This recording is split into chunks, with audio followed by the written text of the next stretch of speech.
Namo Bhagavate Vasudevaya. Om Namo Bhagavate Vasudevaya. Om Namo Bhagavate Vasudevaya.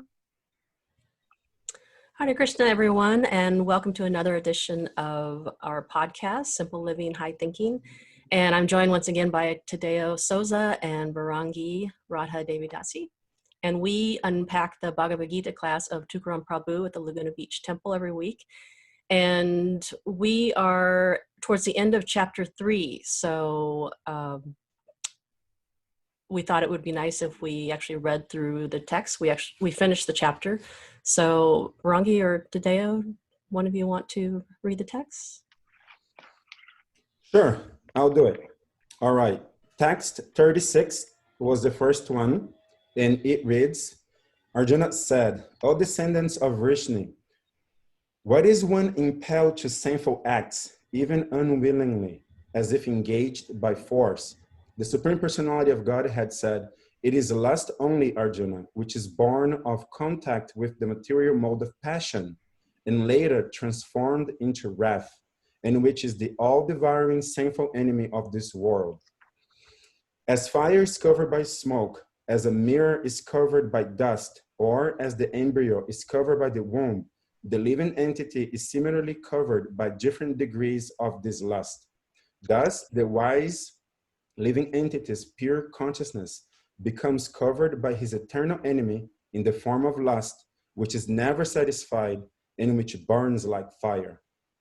The senses, the mind, and the intelligence are the sitting places of this lust.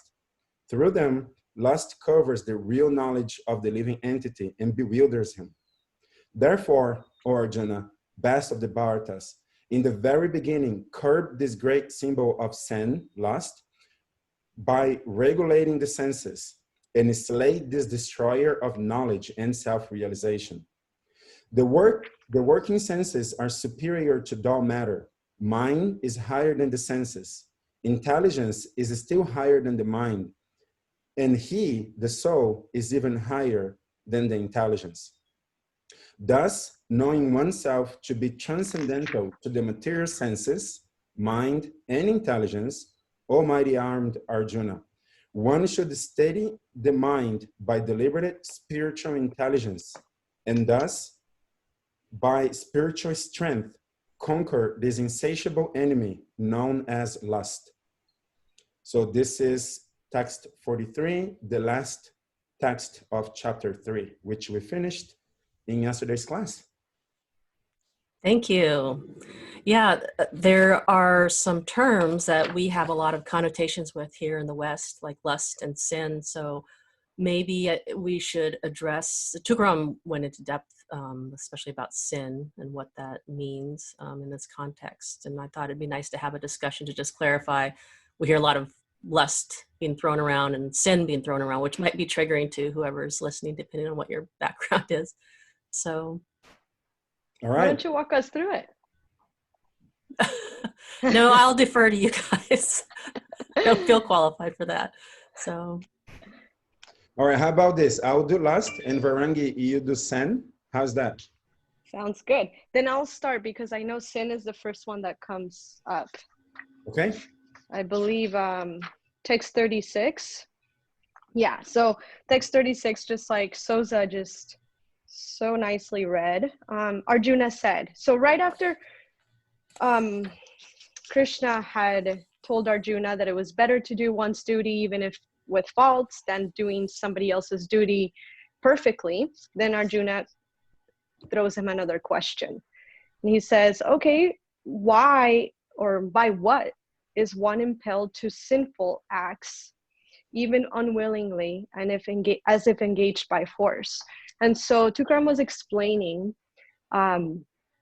what the root or what the Sanskrit word is for sin, which was pa, right? And so, yeah, that translates literally into sin in English. But in this verse, and taking into consideration the context and taking into consideration just the culture of, of this tradition, sin could be better interpreted or understood as bad actions or wrong actions. And so in this way, we can understand this verse as, well, why or how are we impelled to do the wrong thing or to do the bad, like a bad action, even though we know better. And so yeah, he was explaining how, and you know, like Kim mentioned, in the West, and I think just in general, other religions and other traditions and cultures unfortunately have degenerated a lot of these terms or terminology, and it triggers different people in different ways depending on our background and how these words were misused previously. And so sin does ring, you know, it rubs a lot of people in the wrong way. But one point that I really appreciated was making the distinction of, okay, when you're taking a word such as sin, but you understand that it's being said by a tradition that does not consider the soul to be broken, that considers the soul to be whole and pure. So when you understand this, and this is the lenses by which you're seeing this word or hear this word being described in our text, there's no longer that fear-based covering or surrounding this word. It just becomes really easy to understand that it's, okay, sin, it's like you doing the wrong action, or you doing something that's detrimental to your spiritual progress, you doing something that is not going to be beneficial for you or other people. And so I thought that was a really nice piece of information going forward, because just like anywhere, not only in the Gita, but we could come across really wonderful books, spiritual texts that are going to talk about things or use words that are scary for a lot of us in this part of the world that we don't like or rubs us the wrong way. But it's so important to know, well, what is the tradition that's using that word? What is at their core? You know, how are they using this word?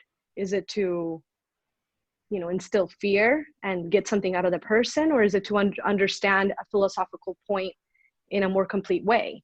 So taking these, I think, components into consideration is really helpful in understanding why certain words are being used and what the actual purpose of those words is, and not necessarily that they go hand in hand with the way that they have been misused in our own culture or in our own life, and myopic example. And so that's it for sin. Yeah. Yeah, and I also wanted to point out that one of the first things that made an impact on me was the idea of the soul being pure, because in my religion that I grew up in, a very conservative Protestant denomination, it's like the minute a baby is born, in the first 60 seconds, they've already sinned. And I found that interesting, intriguing, but, and it was never explained to me, you know, deep beyond that. It was just like, that's the way it is.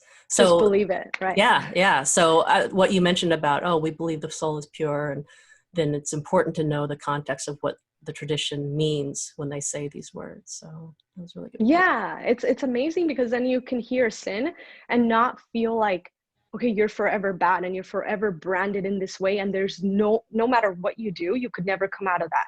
It's like kind of like being born in that caste system that you know, it's like you're born into that, therefore you're doomed for life.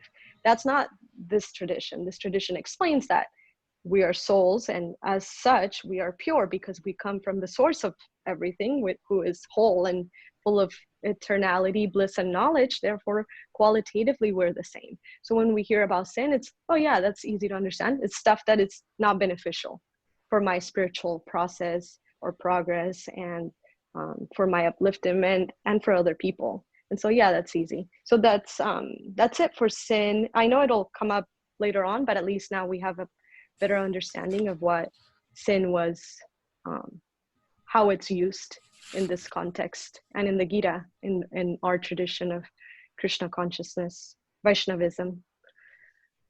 Go ahead, Soza. Thank you so much, Arangi. That was an excellent explanation. I really like that you brought in the context of how other religions specifically use that term, and that we are free from that. So thank you for bringing that up too. I want to, before I define lust, I want to say that this part, this specific set of texts within Bhagavad Gita, I find it to be one of the most powerful ones if we are analyzing and considering our position in the material world. If we're not talking about transcendence and what's going on in the highest echelons of our conception of what Krishna is doing, how he's loving all of his eternal souls in the spiritual world, if we're not there in that transcendental realm, but if we are here in the material realm, even struggling to become a better person, to make progress in our spiritual life, I believe that this particular set of texts that we are covering today, they are one of the most powerful ones in the entire Bhagavad Gita, because it really allows us to deal definitively and very practically with what Krishna considers to be our worst enemy. And it gives us a vision of what that is. It gives us a plan on how to deal with it. And it can completely liberate us from what Krishna believes to be our worst enemy. So I think it's very, very powerful. I'm very excited about this episode today. So lust, this term comes on text 36, which is the one right after the one that Varangi read, where Arjuna asks, what it is that impels me to act in a sinful way? Krishna says it is lust only. So similar to defining sin, like you pointed out, Kim, it is important for us to define lust here properly. The word lust in English, in the Western world, it is really associated, I would say 99.99% of the times, is associated with a uncontrolled sexual desire. I'm feeling very lusty about engaging in a sexual act with another person, with another body, right? And that's generally how we conceive of the term lust. In Sanskrit, the word that was actually used is kam, so K-A-M-A-H. And that word from Sanskrit, it really means desire, which is more generic. It doesn't only limit to desire of sexual intercourse, let's say. It includes sexual intercourse. One can even say it goes all the way up to sexual intercourse, but it's not limited to sexual intercourse. It includes any desire one may have in the material world. So another implication here is that Lord Buddha was once asked, well, he wasn't asked, he became enlightened, and then he started to teach his disciples by saying that all life is suffering, right? And so that's what is called the first noble truth of Buddhism. The first noble truth is that all life is suffering. The second noble truth is that, according to Buddha, is that there is a way to end suffering. And the third noble truth is that the way to end suffering is to get rid of desire. Trista, it was the Sanskrit word used by Lord Buddha, but it's really pointing to something like thirst, which again has this force that would make us want to drink water. So like I'm desiring something in the material world. And just to finish it up, the fourth noble truth in Buddhism is what is known as the Eightfold Path, which is the entire program for how you can get rid of desire. So desire is what, again, Krishna is pointing out here. So that's why I'm saying this is so powerful, because even if we're talking about moral duties, ethics in the material world, we can be blinded and deviated by what's morally right by this lust, by this desire of lower things, as well as our spiritual life. It is this desire for material things that is going to trick us. So the word lust is used here, but is really the word from Sanskrit. It really means desire. So that's, I think, the grounds upon which we're going to expand the coming texts of this end of chapter 3. Yeah, and in text 37 where it says, born of contact with the material mode of passion and later transformed into wrath. So I thought it was interesting. I appreciated how Tukram Prabhu pointed out how anger is just a covering for sadness, because when you don't get what you desire, you get sad, but then it manifests as anger. Yeah, so let's analyze that, right? What are the probabilities that this would, okay, let me take a step back here. I'm getting super excited. Prabhupada often referred to our tradition as the science of self-realization. This is something that really got to me. In fact, the first book I ever read is called The Science of Self-Realization. And the reason why it's so viable is because Krishna is walking us step by step to a betterment. The moment we're talking about transcendence and God and spirituality is metaphysical. It is not something that science can detect. It is not available to our senses to detect. So it's metaphysical. And therefore it could become dogmatic, up for interpretation. But when we get a scientific process that allows you to discover the spiritual reality, to me, that's the most powerful thing. And here Krishna is walking us. This is like a social science, like a psychology, the science of psychology. Krishna is so completely and elegantly describing exactly how any human being for all times, in any culture, in any society, have felt.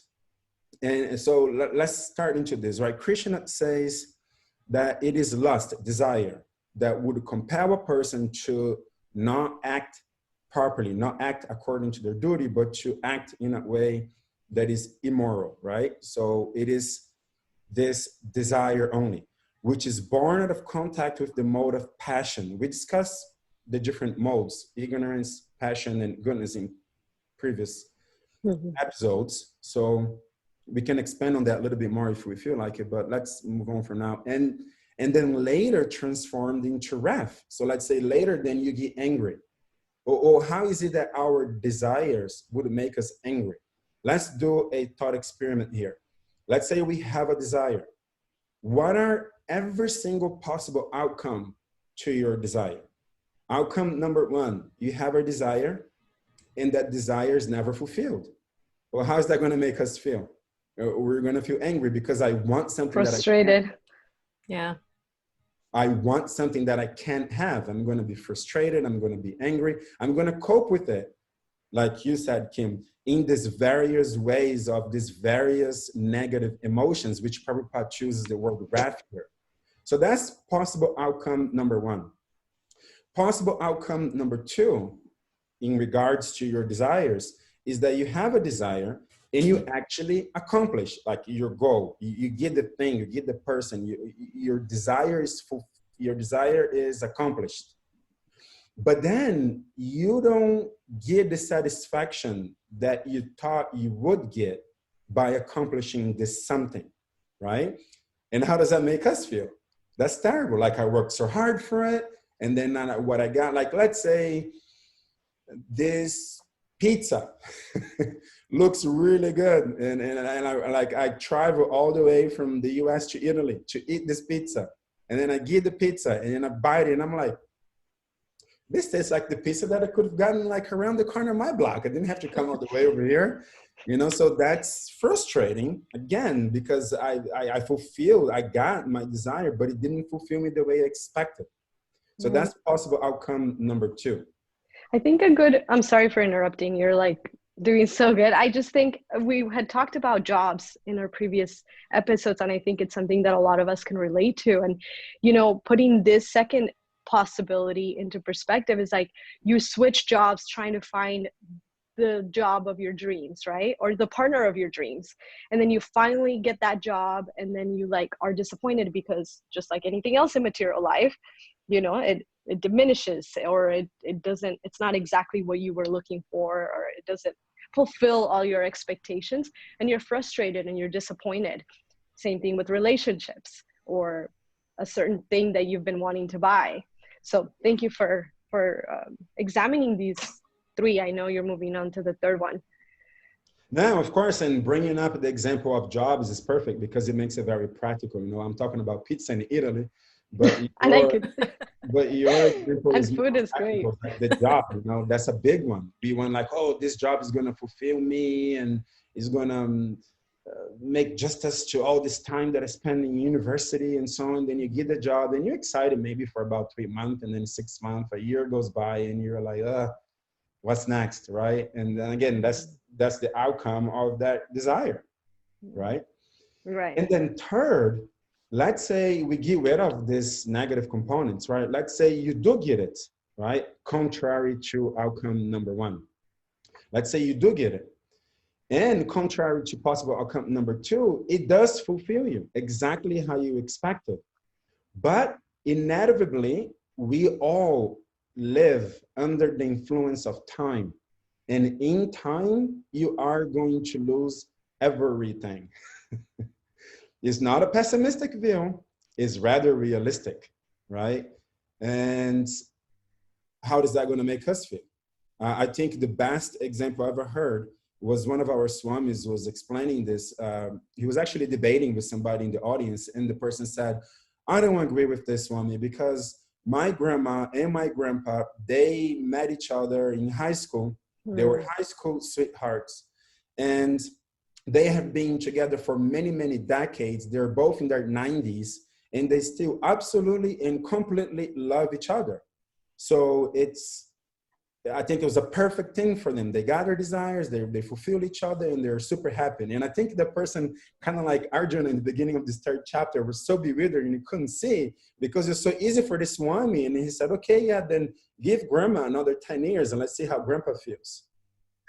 Which says, you know, the person is going to die. And then grandpa is alone, grandma is gone. So what happened to those 5 decades of romance? Even though it was fulfilling, even though you attained it, it was your high school sweetheart, it ends. It's inevitable. It's just a function of time, and we are all under time. So it's going to end. So when Prabhupada is saying here, well, actually, let's say when Krishna says that lust, desire, is the greatest enemy, and then the Prabhupada says, a translation saying, yeah, because inevitably our desires are going to be transformed into wrath. And we just analyze how that is a fact. That there is no happy ending, unfortunately, in the material platform. Because at the end of the day, we lose everything we have. So how about this for a social science? How about this for a psychological appraisal of our situation and how we are struggling with our spiritual existence here? Like, how about becoming aware of this? We can see ourselves moving from desire to then anger. When one of these 3 possible outcomes manifests, then it's gonna that wrath is going to be triggered within us. So then the verses continues to say that, all right, let's just bring it all up again. So it is lust only, Arjuna, which is born of contact with the mold of passion and later transformed into wrath, and which is the all-devouring, sinful enemy of this world. All-devouring, sinful enemy of this world. And I was listening to some history in terms of wars and past history and so on, and war tactics. And the number one thing that is really bad for you if you go to battle, if you go to war, is if you don't know your enemy. You don't know what their strengths are. You don't know where they are. So how can you fight something you don't know? So here, Krishna is telling us, look, this is the all-devouring enemy. So at least now we know what it is. It is this desire for material things, right? So I know that the verses that are to come, we really elaborate more on this scientific approach to our understanding here in the world. So I think we can continue with the text. And what are your guys' thoughts so far? Something I wanted to add, which was part of the conversation last night, was that anger the core or the most important component that Krishna is really pointing to is desire. And from desire, we can plug in whatever emotion it is that we use to cope. So anger, but it could also be fear. It could be pettiness. It could be, frustration, other things. Envy. I know that was something else that was brought up. And he actually really went into detail about this other feeling that's very common among, I would say, everybody, which is resentment. And so I think it's really valuable for us to talk about this a little bit, because it was definitely a different way. I know he has explained it before, but at least I had never heard the way that resentment could be looked at in this way before Tukaram talked about it. And so the way that he described resentment as another coping mechanism, or as another feeling that comes from a relationship that doesn't go well, is that resentment could be something that you could feel simply because you actually have that envy in your heart, and you're angry, and then you wanted something else and that person didn't fulfill that. Or it could be something to represent the value of that relationship in your life. So you get resentful if it's a healthy relationship and it's somebody you care about and you love, and that you felt the same way, that reciprocity was there in that relationship. So when the other person acts in such a way that's you didn't expect, or it was really hurtful, then you feel resentment because you're expecting that person to step up and make amends, to make it right again, to acknowledge that they did wrong. Or if the other person, and let's switch it, right? If you acted wrongly and you're in a relationship with somebody and they feel resentment towards you, so that's how the alternative way that you can analyze resentment, which I thought was so wonderful. I had never thought about this. And so resentment becomes just a middle, not a middle, holding pattern, maybe. Yeah, just to a transition emotion, because you haven't really given up on the relationship yet, but you're hurt and you're expecting the other person, you're giving the other person that period where you're feeling resentment, you're giving that other person that space for them to come in and make it right and make amends and reassure you that that's not going to happen again, and it's a space where you can repair the relationship. If you don't feel resentment, it could either mean that you didn't really care about the relationship, they didn't really mean that much, or you just knew where they were at, and so now they acted like you knew they could act, so there's no room for that resentment. It's just oh, it is what it is, the relationship is over. So I thought that it was really powerful, because he also gave two ways in which this resentment could be resolved. One of them is that you can realize that the other person doesn't have that depth, could never actually step up and make it right, and that actually they were put on a higher pedestal than they deserved, which is really hard to admit, right? And so you downgrade that relationship, you downgrade that person in your life, and you also have to contend with the fact that maybe all the good times and all the good things that came from that relationship were actually probably also blown up to a degree that wasn't realistic. And so that's one way to resolve that resentment. Once you do that therapy, once you go through that and you realize, okay, this person doesn't deserve to be here, they deserve to be here from their actions and their behavior, then resentment is no longer lingering, because you've resolved that, and it's in a healthy way and in a realistic way. Or you realize that the way that they acted, you would have acted the same way. So then you can't be hypocritical, right? You can expect somebody else to do something different if you wouldn't have acted in a better way yourself.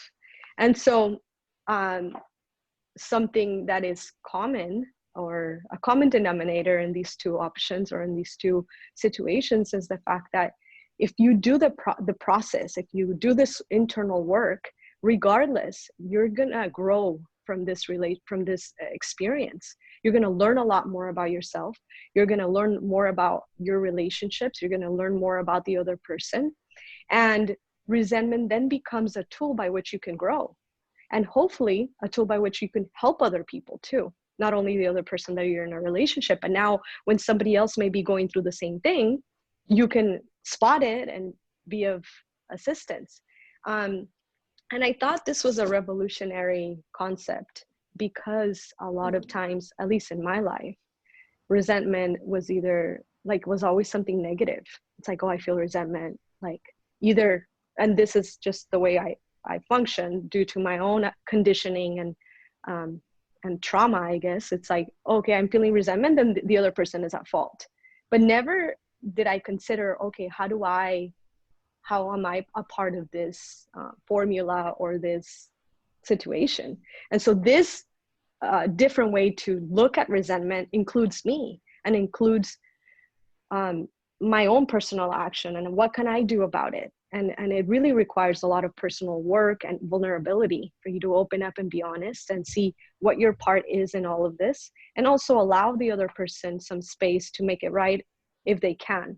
And if they can't, then at least it's like such a clean way to realize the reality of that relationship and the reality of where you're at and where the other person is. And so I thought that was really awesome, because yes, although resentment is not literally brought up in these texts, the way that he explained it as a possibility that comes from an initial desire, it's so practical, and it's so actually such a huge part of our lives. We all go through this. And actually I would be really scared if somebody hasn't gone through resentment, because then that just means they're not deep enough, or they don't have deep enough relationships where you could be hurt by somebody else. And that's really the beauty of a relationship, is that you're opening up enough for the other person to do some damage. And that's where love actually happens, is taking that risk. And so if we take this to a higher level, and we think of, I know Sosa has brought this beautiful point up a lot before, is if we realize that Krishna is a person, that risk is even greater. Like this personality is opening up this door to be super hurt by us, by our individual relationship with him. And so when Krishna is telling Arjuna, you act in a bad way, even though you know better, the reason that can happen is because there's a material desire in your heart. And from that material desire in your heart, all these negative things show up. And then you become so entangled in this world. And I just really appreciated this more, I guess, a deeper analysis of how desire manifests in our lives in a more practical way, because I know it's not so fleshed out in the text, but the way that Tukram explained it, I was able to really think of different relationships and different specific instances in my life where I need to do some work. And it really moves those lenses towards me, as opposed to what we're used to doing, or what I'm used to doing, which is, who can I blame for my situation, right? It's the easiest way out. And so I just wanted to bring that up before we moved on to the other verses. Yeah. That was excellent, Varangi. And it's part of the clarity that I was praising earlier. If we know what our enemies are, it makes it much easier for us to fight against them. And you just very nicely brought up how Tukaram fleshed out these concepts, because yes, all of these negative emotions, which resentment's a huge one, and fear and anger, they all really come from desires, unfulfilled desires, which they're all doomed to be, as per our analysis of the 3 possible outcomes. So then knowing that these negative emotions are going to be triggered gives us the clarity, which allows us to intelligently and even spiritually fight against them. So to elaborate on them like you just did is so practical. It's part of the reasons why I said I think these particular texts together are one of the most practicals in Gita, because who is not facing these emotions today? You know, Exactly. Like it's everybody, you know, and just knowing them, how they manifest, what are their triggers, how we can then deal with them, it brings so much clarity that it helps us so much. right? And then again, just to move on, right? So text 38, Christian I'm identity. sorry, can I problematize something that Of course. I think maybe other people might think about? So thank you for that. That's exactly right. I think you really tied it perfectly together. My question is, thinking back on your explanation of how frustration comes from a desire. I mean, I'm listening to this, and let's say as somebody that has no knowledge about spirituality but wants to start it, I feel like that explanation of frustration and anger is very real. Actually, I've been through all three steps, or three different stages. But then it leaves me feeling like, well, then what's the use? Why should I try to do anything at all? This sucks. If like I want something and I can't get it, that sucks. If I want something and I get it and it's like not what I expected, that really sucks. And if I get it and I enjoy it so much and I want to enjoy it forever, but it's eventually gonna fade, then why do anything at all? Like, it's so easy to fall into that nihilism perspective. It's like, okay, that's actually, from nihilism, I think it's very close to just be like, well, then plunge into the material world and let's try to shoot for that third level so I can just enjoy as much as possible, because everything is gonna fade, so might as well like have fun because you only live once. We hear this so often, right? YOLO. So dive in, and hedonism, it's all about feeling good right now because I don't know if I'm going to be around tomorrow. And so how do we reconcile that? And I personally know that it's coming up because of this great class, but yeah, I definitely think this is a problem, or a question that a lot of us have, especially before starting out our spiritual life. So how can we guard against feeling so now disappointed at the way that this world was created? And like, why would I even want to know about the source of it all if he like created this world in such a lame way where I can't even enjoy it for a long time, you know? Yeah, and everything gets taken away. Yeah, it's like, what a cruel way to, well, like, why would you do that? If you actually are God and are so powerful, why would you create a world where I can't really enjoy? Then what's the point? I'll stop.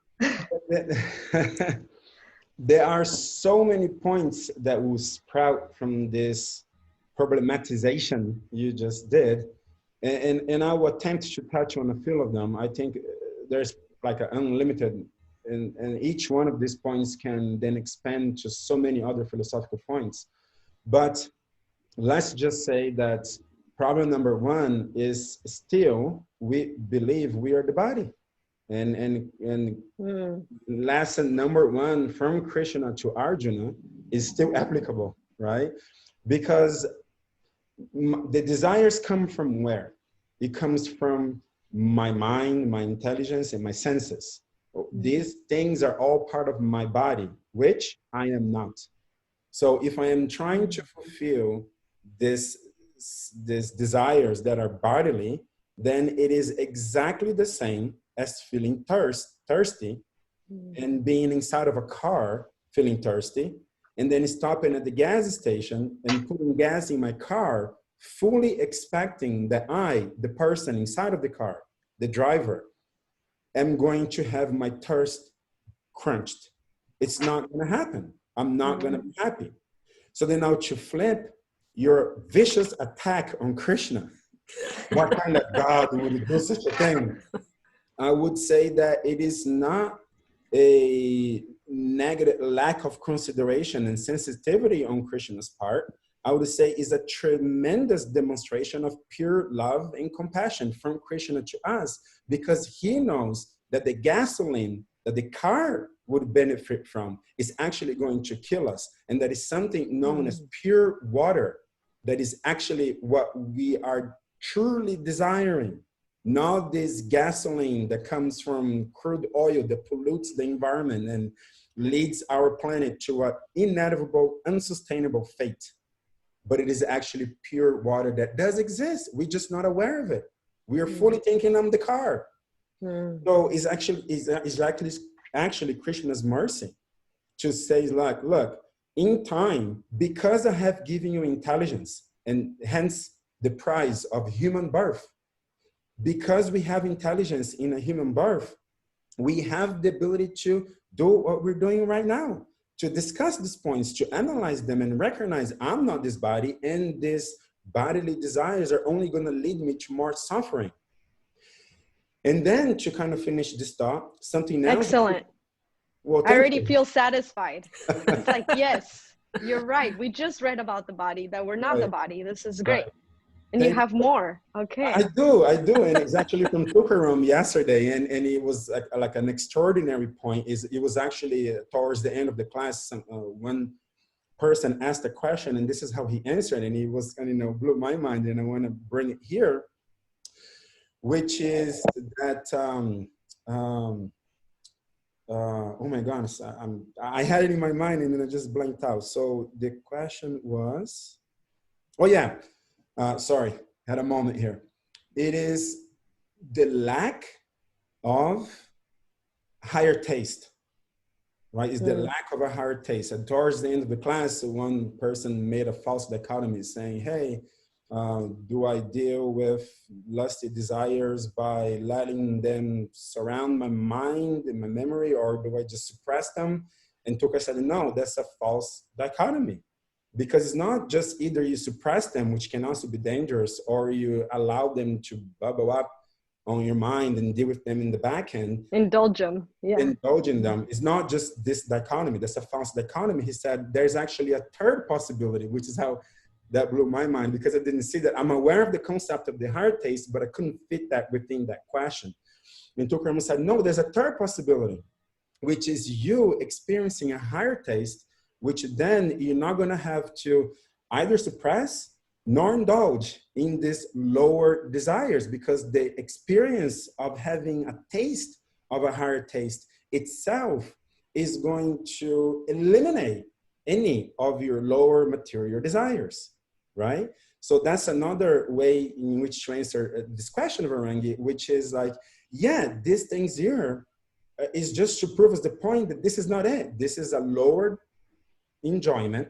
There is a higher enjoyment, which is the spiritual enjoyment. And by using our intelligence faculties, we can recognize that by this process that Krishna is so clearly elaborating on, and realize that, yeah, I'm not meant for any of this material desires. And I don't live only once. Look at, I have to address this. I'm sorry. This is like a thought that I had yesterday. For anyone who still have a doubt whether or not I'm this body, whether or not something survives death, like against the idea that, oh, enjoy while you can because you only live once. I have a 3-minute solution for that. Like anybody can start by looking at their hand. Just like look at your hand, look at your 5 fingers, look at the lines of your hands, and ask yourself, am I my hand? And if you think you are, then tell me which one of the fingers of your hand do you think you are? Oh, it's crazy. It's ludicrous. You're going to realize I am not my hand. Are you your thumb? Are you your middle finger? Like what are you? Well, then if you're not your hand, then look at your forearm. And then ask yourself, am I that forearm? And then you continue to do this to every single part of your body. Your feet, your knees, your guts, your chest, your back. Like, which part of your body are you? If I was to talk to you, if you were your body, and I'm going to engage in a conversation with you, and you want to try to prove to me that you are your body, to which part of your body would you direct me to speak to? All of these questions are preposterous, because all of them would be, no, I am not this body. I can't be this body. If anything, you would say that it's somewhere around my head, like where I should direct my attention to, because that's where your mind operates, around your brain. But guess what? Even with quantum mechanisms right now, we can go to very small parts of our atoms and neutrinos and neutrons and so on, and we're gonna find nothing there, just energy. And so who are we? We're not these bodies, right? So then if I don't need the body in order to survive, and here's what I mean by that. If you look at a picture of yourself when you were 5 years old, and you look at yourself now, provided that you are older than 30, let's say, that 5-year-old body doesn't exist anymore. Literally, every single cell that made up that body of 5-year-old is completely gone, vanished from the world. And you, the experiencer of this material world, you are still here. So you are not that 5-year-old body, you're not this 30-year-old body, and you can survive the changes of the body because you are not it. So yes, we don't live only once, and therefore let's enjoy it as much as we can. That's just a flawed proposition. And it's the lack of a higher taste that would keep us stuck in this desire for material tastes and thinking that we are the body, thinking that we are the body, and therefore I need to fulfill the senses of my body. So yeah, perfect. I don't know if we have enough time. We're starting to get to the end of the episode, but one of the questions that came in my mind was this distinction from text 42, where it says the working senses are superior to dull matter, mind is higher than the senses, intelligence is still higher than the mind, and the soul is even higher than the intelligence. So when you're talking today about the distinction between the body and the soul, let's say, at what point what's the connection from the body to the soul? Is it like the brain is still the body, right? yes. And then the mind versus the intelligence. I was wondering more about that distinction, like, because from the text and the class, I was getting the impression that, hey, I need to start incorporating the intelligence more than my mind to control my mind. So is the intelligence more tied to the soul? Yes, that's great. Let's get into that. No, the intelligence is material. It's called subtle matter. It is matter. It is not spiritual. The soul is pure spiritual, and intelligence is subtle matter. It is the soul's companion throughout the soul's entire journey in the material existence. And by that I mean all of its incarnations, right? You keep that same intelligence with you as you pass on from bodies to bodies. Certain types of bodies allows that intelligence to shine forward more so than others. For example, the human body allows your set of intelligence to be manifested more so than a dog's body. But that intelligence is not the soul. It's subtle matter. The function of the mind is to tell you the things you like and the things you dislike. I want more money. I don't want pain. I want a nice job. I don't want a cold winter. That's what the mind likes and dislikes things. That's the function of the mind. The function of the intelligence is to say, okay, I don't like cold winters. I am therefore going to make a plan to move to Hawaii because then there's no winter there. I want more money. So that's what your mind wants. Your intelligence is going to kick in and make a plan on how you can have more money, how you can make more money. So that's the function of the mind. And this is exactly why I am so excited about this part of the Gita, because it gives us this clarity, this understanding of what is the enemy, which is desires and lust. What are our emotions of resentment that will be triggered by that? Is the mind, the intelligence, which one is acting at which level, and what we can do to get rid of them, right? So this, like Krishna in text 41, Kim, he's encouraging Arjuna. He says, Arjuna, in the very beginning, curb this great symbol of sin. So Krishna is saying in the very beginning. I want to attempt to do something here. So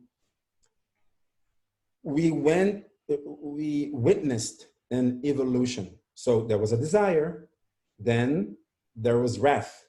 So there's a sequence in which things are taking place.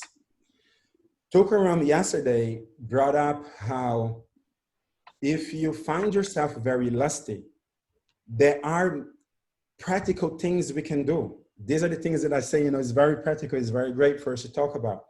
If you feel yourself very lusty, if you feel yourself very angry, you can literally take a deep breath.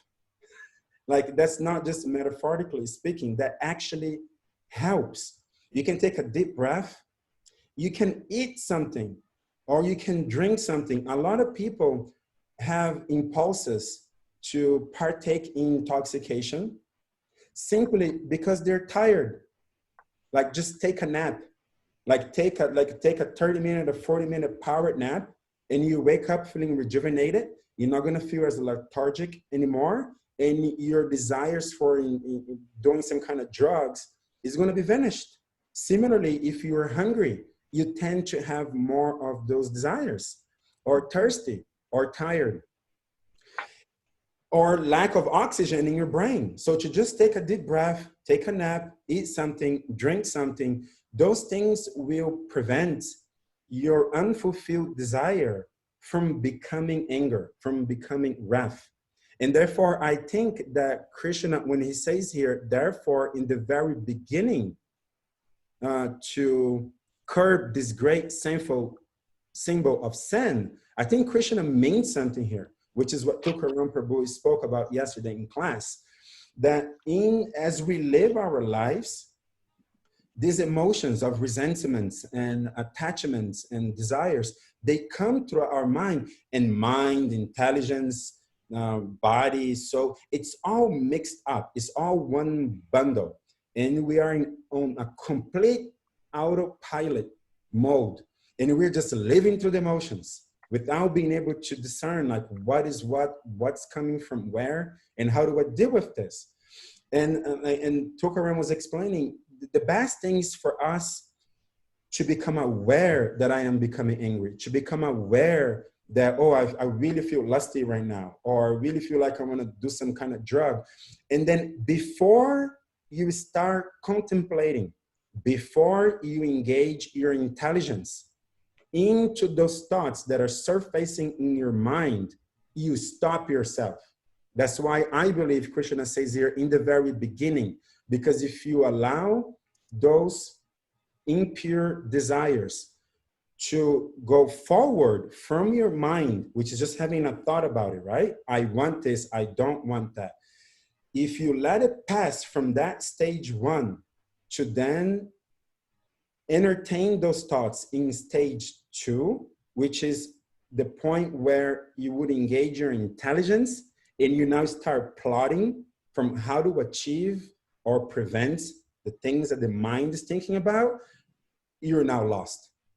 It's going to be very difficult for you to get out of it, because now you're plotting for it or against it. You're using your higher faculty as a human being, which is your intelligence, to actually indulge in your lower desires. And that's very, very dangerous. When we find ourselves there, that should be a red alert. I must stop. So in our consciousness, we can become aware of that. And that brings clarity. Oh, I'm feeling some resentments right now. I don't like that. Well, let me not get so contemplative on this anger, on this fear that is triggered by my unfulfilled desires, because the moment I get there, we then should know, we need help.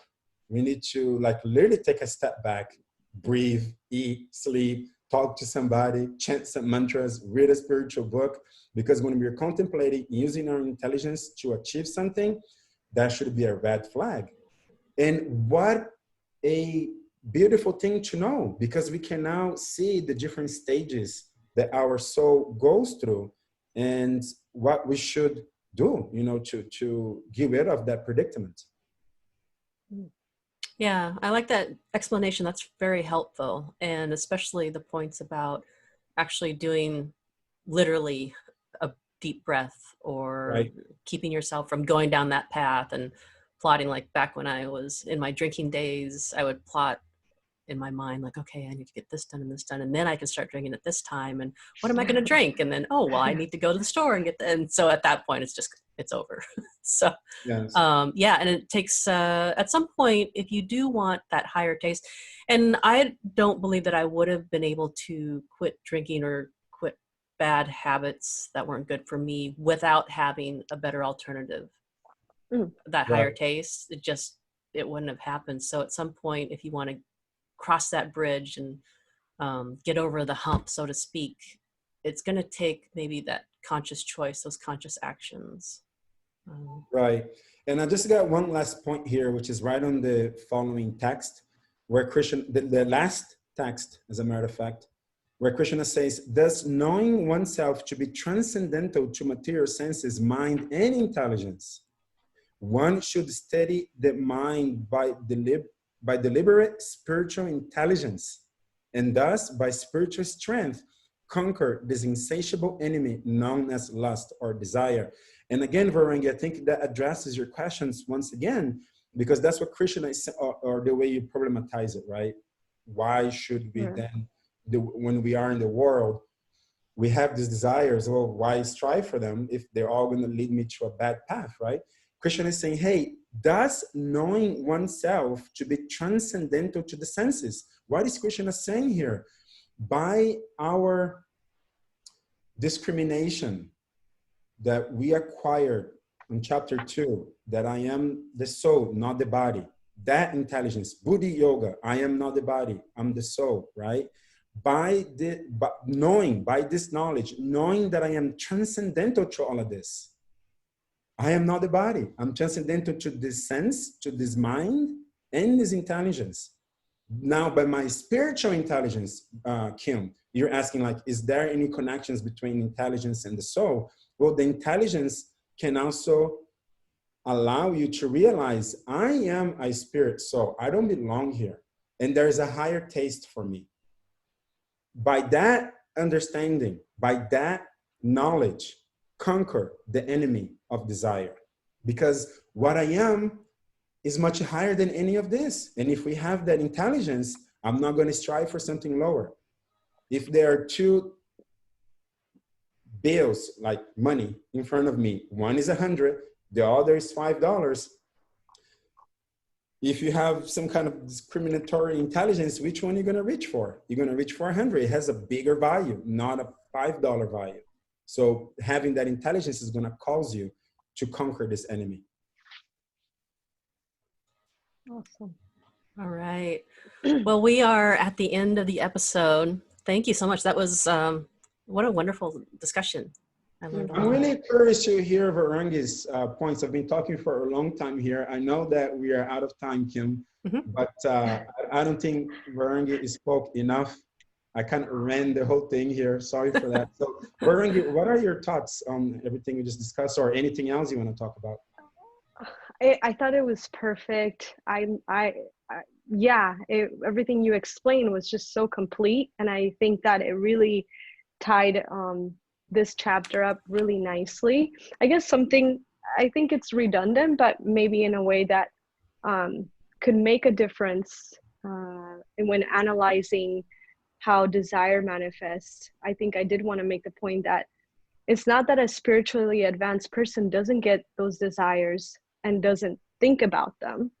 It's just that that person reacts differently than a materialist. So the desire may be there to a certain extent. Obviously, the more that that person advances spiritually, the less the desires that come up. And Tukaram explained that it was inversely related. So material desires go up, your spiritual intelligence goes down, and vice versa. So let's say a spiritualist, I'll use myself as an example. You know, I've been practicing for 10 years. I have a lot of material desires still coming through. But when I compare myself to before the 10 years, when I started this practice, I can definitely see a difference. And the difference is not that the desires are not coming in. They still come in. But now the way that I react to them is a little different. And what that looks like is that a spiritualist that starts to gain a little bit of knowledge, and through that knowledge acquires a higher taste, then that person doesn't get so hung up on those desires as if they were like the one thing we were living for. I know there's so many things that come through my mind, like, oh, I would love to do this. And then by the grace of that knowledge, which has been given to me by my teachers and my community, I'm able to use my spiritual intelligence to decide, okay, this is not good for me. This goes against my vows. This goes against what I cherish the most. So no thanks. And then you move on.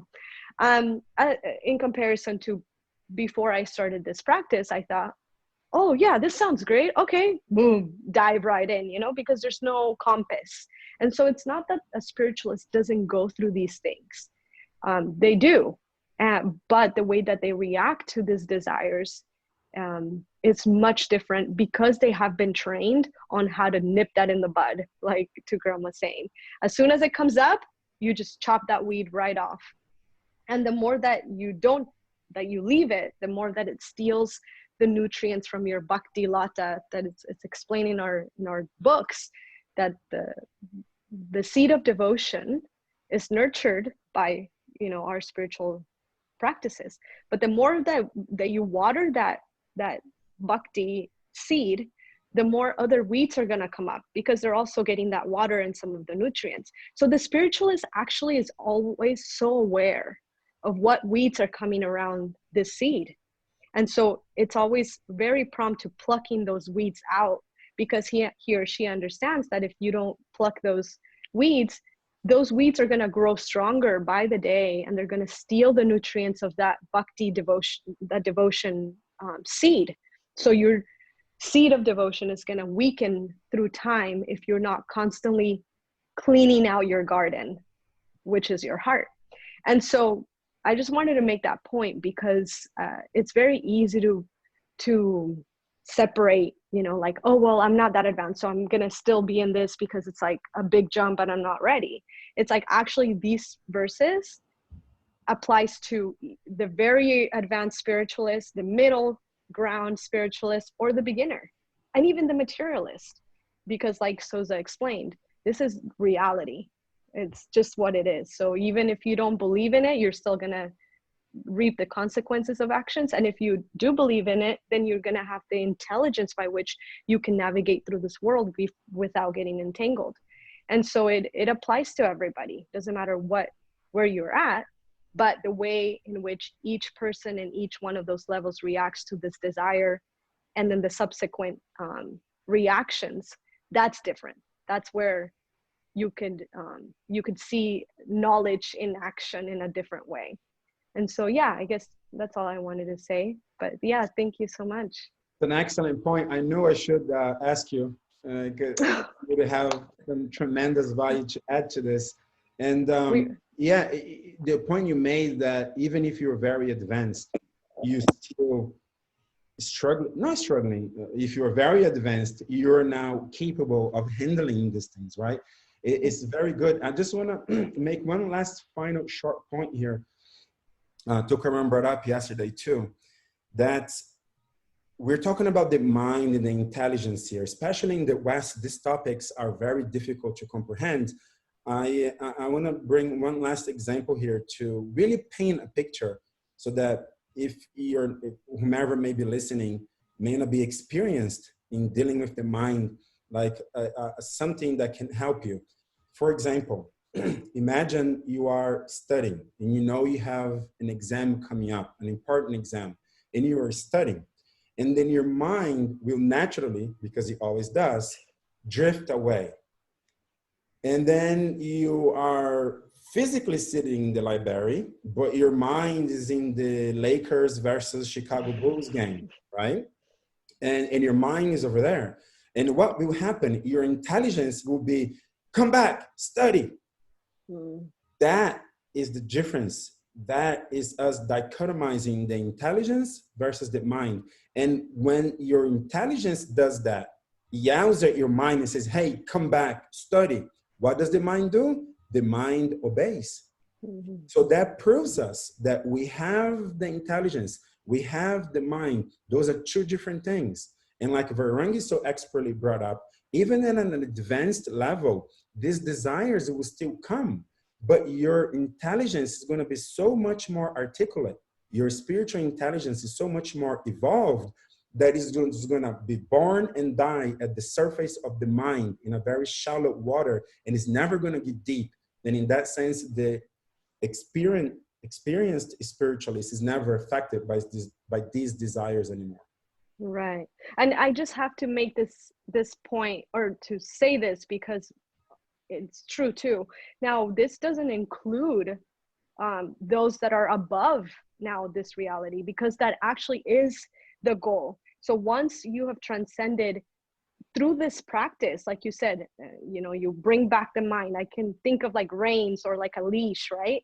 Like the dog is your mind and your intelligence is you holding the leash, and it's like, come back.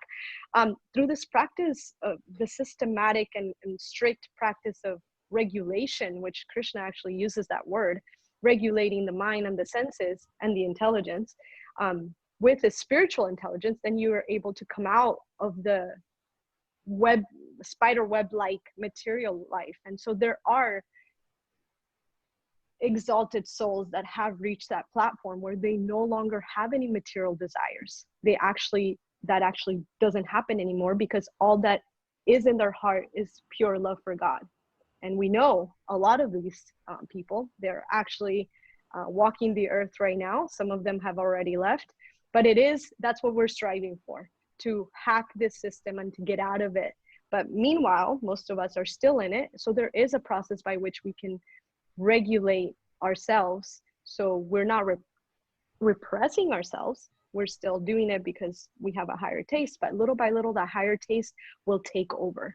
Just like an example that's given is, you have a glass of milk with a glass of ink, and then you gradually add some milk to that glass. Eventually, if all you're adding is milk, the ink is going to flow out and the milk is going to take over. But if you're constantly adding more ink and then a little bit of milk and a little bit of ink, it's much harder to get that pure milk representing self-realization, ink representing materialism. So if you're starting out with a glass of ink, but you're constantly pouring a greater quantity of milk, eventually that ink is no longer going to be there. And so it's the same way through bhakti yoga and this process. You can and you will get to that point where you no longer have any desires growing in your heart, because you have followed this process of purification, I guess we can say. So there are people that have transcended that. And but for most of us, and for the scope of this podcast, we're talking to people that are still practicing.